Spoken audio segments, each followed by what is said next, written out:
Hey there, welcome back, buddy. I'm so happy to have you here in the season 3, in which we are going to learn about the Sales Cloud. And specifically in this video, I'm going to give you the walkthrough of Sales Cloud, like what are the objects involved and how to correlate them with the real time business by taking up an example. So basically, Sales Cloud is one of the product that is offered by Salesforce. Salesforce also offers multiple products like Service Cloud, Marketing Cloud, Commerce Cloud, etc. and etc. Okay, and basically the products of Salesforce pricing will be like per user per month basis, and there are multiple editions available to choose from. So basically, the number of features available in each and every edition will be varying. Okay. Now, you just imagine Sales Cloud as a container that contains multiple standard objects as well as the standard features using which you can streamline your entire sales process of your business. Now, let's say I'm running a business where I'm selling the Salesforce training courses to both corporate clients as well as to individuals. Now, I have purchased the Salesforce Sales Cloud product to streamline my entire sales cycle. Now let's see how I can use the standard objects and features available in the Sales Cloud to streamline my sales process. So here you can see I have already logged into my developer edition instance where Sales Cloud is already available. Now when I'm searching for sales in the app launcher, you'll be seeing two different applications. One is sales and the other is sales console. The difference between them solely lies in the navigation. So sales application uses the standard navigation and sales console application uses the console navigation. Let me just demonstrate the difference between these two different navigation so that you will be clearly understanding the difference between them. For that, let me just open up any one particular opportunity record, and let's say I'm opening up its related account. You can see it completely navigated to its respective account page. Now if I wanted to access that opportunity again, I have to go back one step, right? And let's say I wanted to open up the other opportunity, I have to go back to the list view and I have to open up the different opportunity again. So here in the standard navigation, so many back and forth is required to access the different record at a time. Whereas in the console application, let me just open up the console application. The first thing that you can notice here is that the navigation bar will be vertically aligned, whereas in the sales application, it was horizontally aligned, right? Now, let's say I'm opening up any one particular opportunity. You can see it is opening up in a new tab. So if you're opening up its related account, you can see that it is opening up in the sub tab. And also I can easily access the different opportunity records without so much of back and forth navigation. So as a developer or admin or consultant, you can demonstrate both of the navigation behavior, and whichever is convenient for your client, they can go with it. Fine. Usually sales process starts with this particular lead object. Here in Salesforce, we will be storing our potential customer details in the lead object. So they haven't yet purchased our product or services, but there is high probability that these people might purchase our product or services. So these leads can come from multiple channels like, let's say, email, phone calls, social medias, contact me form on the website, etc. Let's say there is a company named as XYZ Private Limited, and one of the program coordinator from that company called me to inquire about the courses that I'm offering. So what I'll be doing is that I'll be creating a lead record in my Salesforce instance. So for example, let's say the person name is Anand and company name is XYZ Private Limited, right? And title of this particular Anand is, let's say, program coordinator. And I will be storing their mobile number for the future reference and all. And also the necessary information I'll be collecting. So we can also track the lead status. Currently it is open, not contacted by default. Let me just leave it as a default value. And you can also fill in the necessary information like address, so and so. Currently I'm leaving this as a blank and I'm saving the lead record. Now once the lead has been saved, this particular lead record can be assigned to a specific sales representative, or else you can assign it to a queue where multiple sales representative can collaborate and nurture the lead. So basically what our sales representative will be doing further, they will be connecting with Mr. Anand via phone call, email. They'll be explaining about our product and services that we offer, what are the pricings that we are offering in, so and so, and they'll be nurturing the lead. So for sales peoples to internally collaborate what's happening on this particular lead, they can use this particular chatter option. It's nothing but like a WhatsApp group, you can imagine, like where we will be sharing the updates regarding this particular lead so that everyone will be aligned in a same pace. So once the lead has been nurtured, there are two possibilities. Either lead is not willing to proceed with buying our product or services, or else they might be interested in buying our product or services. So let's take a positive scenario. Our lead is happy with our training programs and they're willing to purchase our courses. So this is where we will be converting the lead into account, contact, and opportunities. So here in Salesforce, account represents an organization or a company, and contact represents an individual who is working in the company. So basically here the relationship between account and contact is one to many, because in one particular company there will be multiple persons working in, right? So the relationship between account and contact is one to many. And opportunity represents the deal, which is nothing but an opportunity for the business to sell its product or services. So let's say here in our example, I got an opportunity to sell, let's say, 30 admin course to this XYZ Private Limited. So I'll be naming the opportunity name as 30 admin course opportunity, and I'll be converting the lead into account, contact, and opportunity.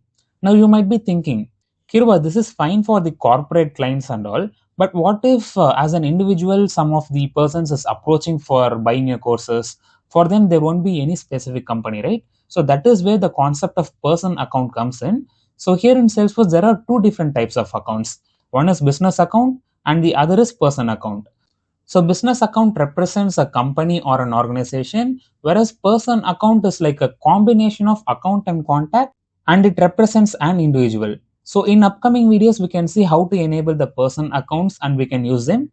But for now, I'm converting this particular lead into account, contact, and opportunity. Let me just click on convert.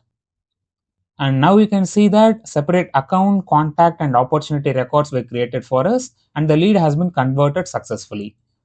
Awesome. So this is an account, contact, and opportunity which got created upon conversion of the lead. And I just forgot to mention that the relationship between account and opportunity is also one to many. Now that we have created an opportunity, it's time to add opportunity line item. So that's a different object. Before moving on to the opportunity line item, I would like to introduce regarding the product object. So we have an object known as product, in which we will be storing our list of product or services that our business offer. So I just created some of the product. For example, here you can see Salesforce Master Integration, Admin Package, Development Package, LWC only and all, for an example. Now you take any business, for a same product or service, they might be having different pricing point based on different criterias. So in our scenario, there are two different types of customer for me. One is corporate client and the other is an individual, right? So of course for corporate client, I will be selling it for a bit lower price because they might be purchasing it in a bulk quantity. Whereas for an individual, the cost might be higher than the corporate price. So in order to differentiate between these two price points, we have an object known as price book. So let me just open up the price book object. And here you can see I'm having two different price book. One is the standard price book where I have stored for the pricing points for an individual customer, and I have created this particular corporate price book where I have stored the pricing point for the corporate customers. If I'm opening up any one particular price book, in the related you'll be seeing price book entries. So this price book entries object is a junction object between price book and a product. So price book entry is where we will be storing the price of a specific product to a specific price book. Awesome. Now let's go back to that opportunity which we just created, and we can add the products to this related opportunity. Now let me add the products to this particular opportunity. So I'm just clicking on add products. Here it will be prompting to select the price book first. So based on the price book, what are the products that we are adding, right? So accordingly the pricing will be automatically selected. Okay. So as this particular opportunity deal is for a corporate client, I'm just selecting the price book as corporate price book and I'm clicking on save. So here list of price book entries will be displayed for me to select from. So let's say here I'm selecting the Salesforce admin package, clicking on next, and let's say the quantity is 30. and I'm saving the record. Now we have successfully added a product to that opportunity. But when I'm opening up this particular record, you can see the name of this particular object is opportunity product. Also, it will be called as opportunity line item. So basically, opportunity line item is a junction object between product and the opportunity. Now let me just go back to that opportunity record. So similarly, we can add multiple opportunity line items to a specific opportunity. And one thing to note here is that there is a field in opportunity which is amount that will be automatically calculated based on the list of opportunity line items that we are adding it over here. Now that we have added the opportunity line item to an opportunity, it's time to generate the quotation for our client. So let me just generate one quotation, which is nothing but creating a record in quote object. Okay. Let me create one new quotation. Let's say quotation 1 for an example, and I'm saving the quotation. So one standard feature here is that whatever the opportunity line item that we added here in opportunity will be cloned as quote line items in the quote object. Here quote line items is the child of quote object. Okay. Now once the quotation has been created, now as a sales representative, I'll be creating the PDF, or even I can email the quotation to the client. So here this particular PDF is completely customizable, which we can see in the upcoming videos how to customize and all. So let's say I'm saving and sending a quotation to our client. Here you can see code PDF has been created with version 1. So basically you can create multiple versions of the quotation based on the adjustment of the pricing that our client is requesting for. And here in the notes and attachment, we can see the list of quotations that have been generated for this particular quote. So you can review them whenever you wanted. So there is one another feature which is syncing. So here you can see this particular checkbox, right? Syncing. So let me demonstrate the usage of this particular syncing feature. In order to sync the quotation, we have to click on the start sync button. Let me just click on it. If you continue, you will replace all opportunity products with the quote line items. After a quote is synced, opportunity products and quote line items are updated automatically. Okay, continue. Now you can see the syncing has been enabled for this particular quotation. Now let's say our client is negotiating with us and we have finalized the price from 4,000 to 3,800 for an example. Now here let me just update the pricing from 4,000 to 3,800. I am clicking on save. Now going back to that opportunity, and here in the opportunity line item, you can see the sales price is modified to 3,800 rupees. So this is the usage of that particular syncing functionality in the quotation. Now let's say the quotation was accepted by our client and let's say they made the payment. We will be coming back to this particular opportunity and we can close the opportunity. So when you're clicking on the closed stage and clicking on the select closed stage, you will be getting an option whether it is a closed won or it's a closed lost. So let's say our client successfully purchased our products or services, we will be making the stages closed won, or else we will be making the stages closed lost. So let me make it as closed won and I'm clicking on save. And here we can see the opportunity stage was updated to closed won. Let's say a product or service is in contract basis.